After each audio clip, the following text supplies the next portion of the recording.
आरक्षण आरक्षण आरक्षण आरक्षण को लेकर देखा जाए तो आए दिन क्या होता है कि पूरे भारत में एक चर्चा बना हुआ है और उस चर्चा में बहुत सारे ओबीसी एससी एसटी के लोग, अगर बात के खास तौर से एससी एसटी और एसटी की बात कर लिया जाए तो लोग सड़क पे आके अपनी प्राण की आहुति तक दे चुके हैं। जैसे आपने 2018 का आंदोलन देखा होगा। अभी हाल ही में एक आंदोलन हुआ था जिसमें क्या होता है कि बिहार में कुछ देखा जाए तो पुलिस भी थी और पब्लिक भी था और सिर्फ बात हो रही थी आरक्षण को। आज हमारे बीच में है बहुत बड़े वकील हैं जो क्या होता है कि पटना के हैं और पटना में आए दिन अगर देखा जाए तो कहीं ना कहीं आरक्षण को लेकर बवाल होता रहा है। चंद्रशेखर आजाद रावण हो, चाहे गोल्डन दास हो, चाहे जितने भी बहुजन समाज के लोग हैं, सभी लोग आरक्षण और अपने हक अधिकार की बात करते हैं। क्या उनको मिल पाएगा या नहीं मिल पाएगा, इन सभी बातों पे चर्चा करते हैं। हमारे साथ हैं पटना के वकील साहब हैं और गजब के इनकी बात होती है अरुण कुमार जी।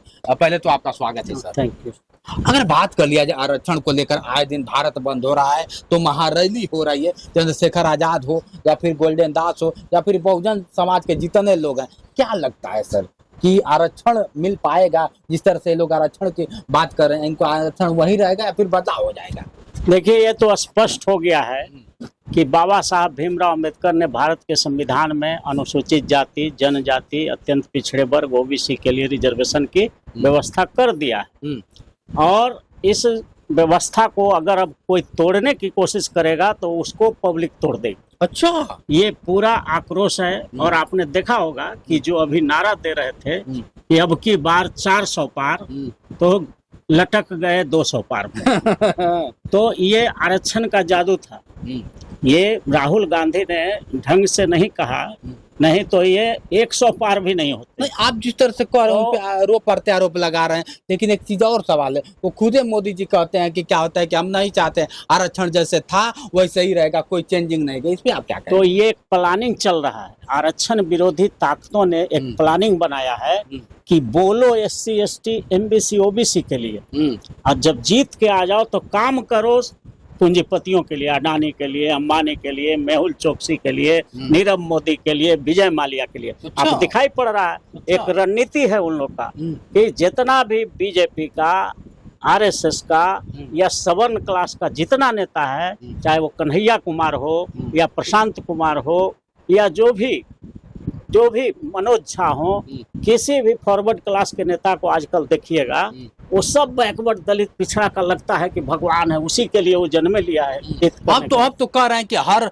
एससी वाले को नेता बनाया जाए, विधायक बनाया जाए, एमएलए बनाया जाए। वो खुद क्या होता है कि मोदी जी ने, योगी जी ने बोल दिया है कि अब हर राज्य में कम से कम 40 विधायक बनाया जाएगा। हाँ, तो ये उनसे पूछिए मोदी जी से कि वो तो ठीक है, विधायक बना दीजिएगा, अपने गुलाम को बना दीजिएगा, समाज के जो गद्दार हैं उनको आप ले जाके बना दीजिएगा। लेकिन जरा उनसे पूछिए कि ये सुप्रीम कोर्ट और हाई कोर्ट में जो जज है वहां पर 90% रिजर्वेशन 90% जनसंख्या वाला के लिए कब करिएगा? अच्छा। कोई नहीं बोलेगा, न तो प्रशांत किशोर बोलेगा, न मनोज झा बोलेगा, और न ये सारे जो जितने भी सवर्ण के नेता हैं या जो बैकवर्ड दलित क्लास के भी जो प्रधानमंत्री हैं, मुख्यमंत्री बन के बैठे हुए हैं, वो बोलेंगे क्या कि सुप्रीम कोर्ट और हाई कोर्ट में भी 90% आरक्षण होना चाहिए? क्यों नहीं होना चाहिए? वहाँ पर जब पार्लियामेंट में रिजर्वेशन है शेड्यूल कास्ट और शेड्यूल ट्राइब का, तो parliament is a constitutional institution. In similar manner supreme court is also a constitutional institution. तो जब पार्लियामेंट में रिजर्वेशन हो सकता है तो सुप्रीम कोर्ट में क्यों नहीं हो सकता है? और वो क्यों नहीं हुआ 75 वर्ष तक? अच्छा। इसलिए नहीं हुआ कि हमारे समाज के जो सांसद बन के गए वो गुलाम सांसद गए, अपने समाज के लिए न काम करके अपने अपने पार्टियों के इशारा पर नाचते रहे, वो पतंग बन के रहे और डोरी उनका हाथ मनुवादियों के हाथ में रहा। इस वजह से अभी तक सुप्रीम कोर्ट हाई कोर्ट में रिजर्वेशन नहीं हुआ। लेकिन बाबा साहब भीमराव अंबेडकर का भाषण आपको याद होगा, उन्होंने कहा था कि हमने राजाओं के, रानियों का पेट का बंध्याकरण कर दिया, अब रानी के पेट से राजा पैदा नहीं होगा। ठीक उसी प्रकार से मैंने भी एक सुप्रीम कोर्ट, हाई कोर्ट जजेज अपॉइंटमेंट रिजर्वेशन बिल बनाया है। ये विधेयक है। इस विधेयक को अगर पारित करा दिया जाए पार्लियामेंट से तो जजानियों की पेट का भी बंध्याकरण हो जाएगा। अच्छा। आज तक जो जज की महिलाओं से, औरतों से जो बच्चा पैदा होता है वो जज बनता है, वो जज बनना बंद हो जाएगा अगर ये सुप्रीम कोर्ट, हाई कोर्ट जजेज रिजर्वेशन बिल पारित हो जाए। मैं अपना मोबाइल नंबर देता हूँ, मेरा मोबाइल नंबर है 9431002499। अगर इस मोबाइल नंबर पर कोई अगर हमसे बिल का वो कॉपी मांगेंगे तो मैं उनको व्हाट्सएप पर भेज दूंगा। वो अपने अपने सांसदों पर दबाव बनाए कि इस विधेयक को पार्लियामेंट में आप पारित कराएं, ताकि सुप्रीम कोर्ट और हाई कोर्ट में भी SC, ST, MBC, OBC और माइनॉरिटी का 90% जज बने, और ताकि हम लोगों को भी सामाजिक न्याय मिले, आर्थिक न्याय मिले, राजनीतिक न्याय मिले, फौजदारी न्याय मिले, और इन वर्गों के नेताओं को, इन वर्गों की लड़ाई लड़ने वालों को गोली नहीं मारा जाए, इन वर्गों की लड़ाई लड़ने वाले को जेल में नहीं डाला जाए। ठीक है तो सर, ये supreme court, high court reservation bill में पावर है, जैसे बाबा साहब के संविधान में पावर था कि अब वोट से पैदा होने लगा राजा, तो उसी तरह से इस बिल में पारित है। सुप्रीम कोर्ट, हाई कोर्ट जजेज अपॉइंटमेंट रिजर्वेशन बिल में पावर है कि वो पारित हो जाएगा तो परीक्षा से, all India judicial service commission से मेरिट से जज बनना शुरू हो जाएगा, कॉलेजियम खत्म हो जाएगा, all India judicial service commission बन जाएगा, वैकेंसी निकलेगी, देश भर के वकील बैठेंगे, उसमें जो PT होगा, मेन टेस्ट होगा, इंटरव्यू होगा और रिजर्वेशन भी होगा, और तब जो क्रीम छन के आएगा वो इस देश का सुप्रीम कोर्ट और हाई कोर्ट में जज बनेगा। तब जा करके ये जो आज 5 करोड़ मामला पेंडिंग है भारत में, अच्छा, ये जो जज जा रहे हैं वंशवाद, परिवारवाद, कॉलेजियम के द्वारा, वो कमजोर जज हैं, वो मेरिट पर नहीं जाते हैं, उनके भाई भतीजा के आधार पर आरक्षण पे भी जो जाएगा वो तो कम जानता रहेगा ना, उसको जानकारी तो कैसे होगा? परीक्षा होगी ना, परीक्षा क्यों नहीं करवाता है?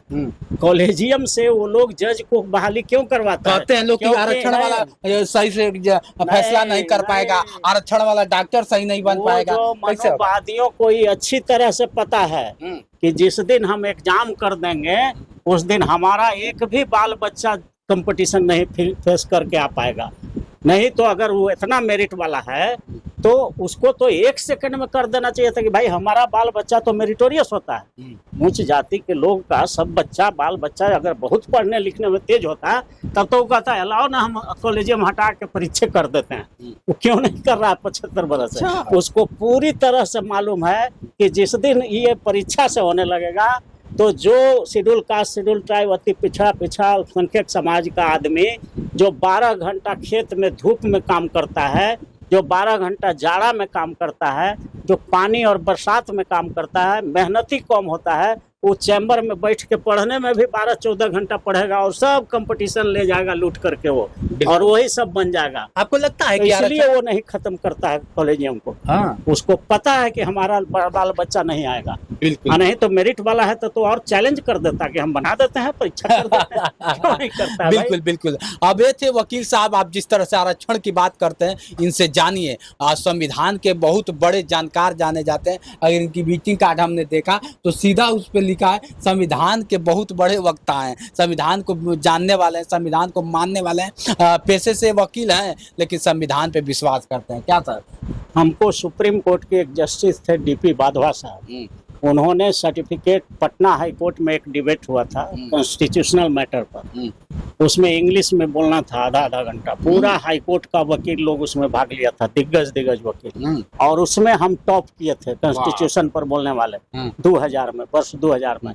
और उसी समय वहाँ पर हमको संविधान विशेषज्ञ का एक डिग्री मिला और एक कप भी मिला है, तो कप भी रखा हुआ है मेरा।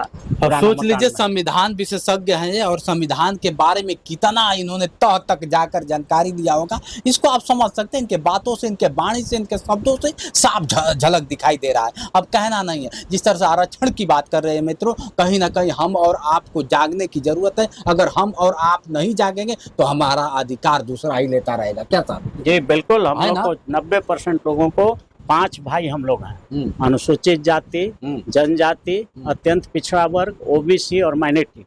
ये 5 भाइयों का हकमारी वो 6ठा वाला किया जो अनुवादी लोग। बिल्कुल बिल्कुल। न्यायपालिका से बेदखल किए हुए हैं, कार्यपालिका से बेदखल किए हुए हैं, नेशनल मीडिया से बेदखल किए हुए हैं और विधायिका से भी बेदखल किए हुए। तो हम 5 भाई से जब हकमारी मनोवादी लोग कर रहा है तो हम 5 भाई मुट्ठी बन जाएं और उसके खिलाफ न लड़ेंगे तो हमको लड़वाया जाता है मुसलमानों से। तो मुसलमान ने क्या बिगाड़ा है SC ST OBC का? कुछ नहीं, लेकिन लड़ाई उससे करवाया जा रहा है। तो इसलिए हम पांचों भाइयों को ये हम संदेश देना चाहते हैं देश के लोगों को, खास करके अनुसूचित जाति, जनजाति, अत्यंत पिछड़ा, OBC और माइनॉरिटी समाज के लोगों को, कि अगर पांचों भाई में एक भाई के पीठ पर अगर कोई छड़ी मारता है तो दर्द बाकी चारों भाइयों को भी महसूस होना चाहिए। तब एकता बनेगी और तब आप देश में सब कुछ ले सकते हैं। बिल्कुल। चलिए मित्रों, इनके बातों से कितना सहमत है कमेंट करके बताइए। हाँ, आरक्षण की जिस तरह से बात हो रही है, आप लोग को भी आगे आना चाहिए और सबको आना चाहिए जिसको जिसको आरक्षण की जरूरत है, और OBC ST की बात जो करते हैं। आज के लिए इतना ही। बने रहे वीडियो के साथ। मैं हूं जितेंद्र और आप देख रहे थे जोश एक्सप्रेस। नमस्कार।